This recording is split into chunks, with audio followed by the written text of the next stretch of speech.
Bonjour, je suis ravie de vous retrouver pour ce nouveau JT Intelligent TV. Aujourd'hui, nous parlerons de l'élaboration de la cartographie de l'écosystème du libre, de la publication d'un poster intitulé Le logiciel libre, comment ça marche, et de la sortie de la 13e édition de la distribution GNU Linux Fedora. Enfin, nous aborderons le thème de Bonita Soft et des rencontres mondiales du logiciel libre. Le Conseil national du logiciel libre, CNLL, vient de publier une étude sur les entreprises françaises du logiciel libre et de l'open source. Créé en février 2010, le CNLL regroupe 10 associations, soit plus de 200 entreprises. C'est auprès d'une centaine de ses membres qu'il a réalisé sa cartographie de l'écosystème du libre sur les mois d'avril et mai 2010. La cartographie réalisée pose le constat suivant. Les entreprises du libre sont jeunes et dynamiques, 52% ont moins de 5 ans, elles résistent bien à la crise, plus de 20% de croissance annuelle, et travaillent majoritairement pour des grands groupes, 51% de l'activité. 2 points ressortent de cette étude, l'importance du travail collaboratif et de la recherche et développement caractéristiques des secteurs particulièrement novateurs. Le groupe de travail Sensibilisation de l'April publie un poster intitulé « Le logiciel libre, comment ça marche ». L'idée est de fournir un document présentant la fabrication d'un logiciel libre en illustrant différents allers-retours entre utilisateurs, développeurs et communautés. Ce document est aussi l'occasion d'aborder la notion de code source et d'expliquer comment des développeurs de logiciels libres travaillent. Les communautés du libre disposent donc désormais d'un nouvel outil de communication pour sensibiliser le public au logiciel libre. Ce poster est sous triple licence, licence Art Libre, Creative Commons by SA et GFDL. N'hésitez pas à le diffuser autour de vous.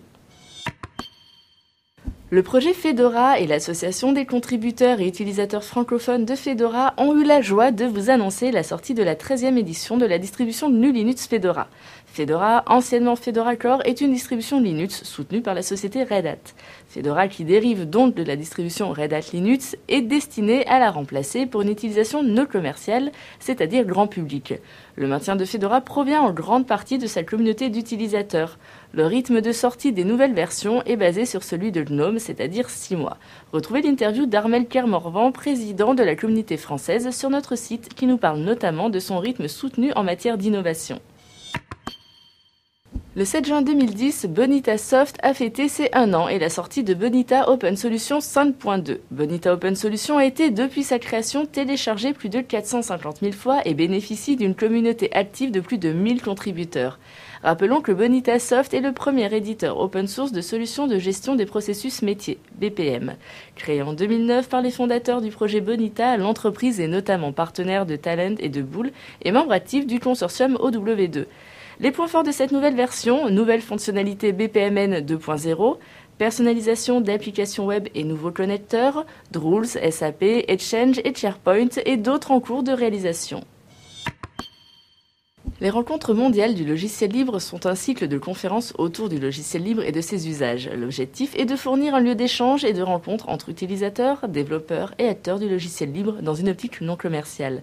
Ces rencontres sont annuelles et existent depuis 2000 et se déroulent depuis 2003 dans une ville différente chaque année.